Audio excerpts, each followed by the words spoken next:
Bayangkan ginjal kita seperti sebuah saringan air yang sangat canggih tugasnya untuk menyaring darah. Nah, pada penderita gagal ginjal, saringan ini sudah rusak dan tidak bekerja secara optimal.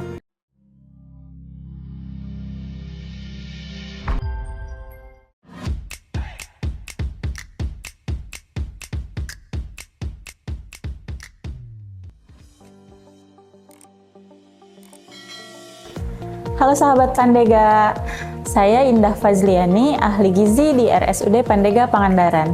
Episode mantap kali ini, kita akan bahas mengenai diet yang cocok bagi pasien ginjal.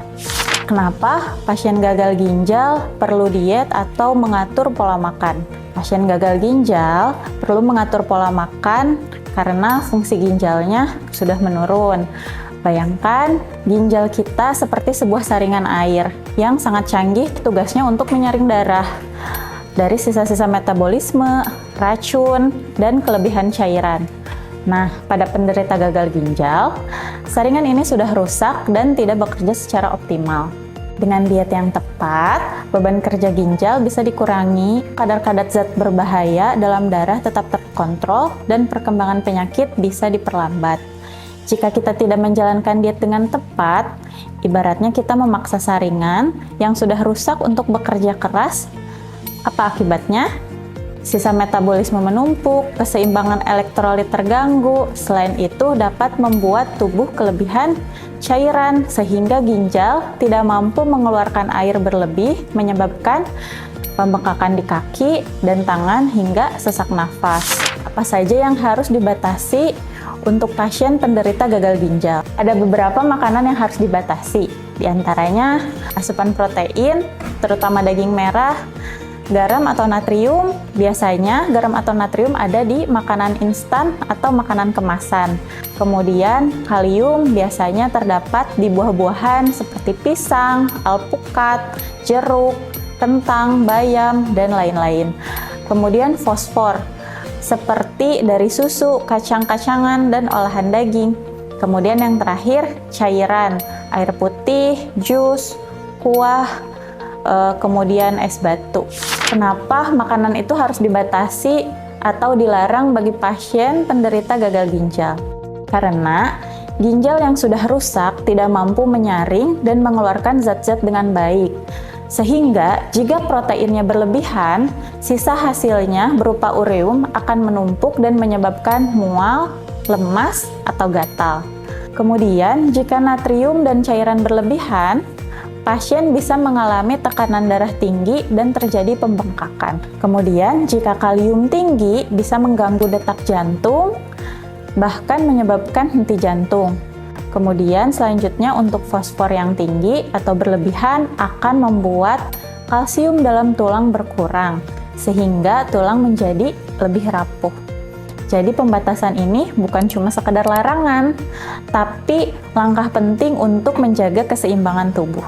Lalu apa saja makanan yang direkomendasikan bagi pasien gagal ginjal? Untuk sekarang ada yang namanya PLADO diet atau Plan Dominant Low Protein, di mana PLADO diet ini menerapkan pola makan rendah protein yang didominasi oleh protein nabati. Jadi protein itu ada dua, protein nabati dan protein hewani. Sebetulnya untuk protein nabati dan protein hewani itu jumlahnya bisa sama 50% dan 50%, tapi lebih dianjurkan untuk lebih banyak konsumsi protein nabati, bahkan bisa lebih dari 50% dibandingkan dengan protein hewani.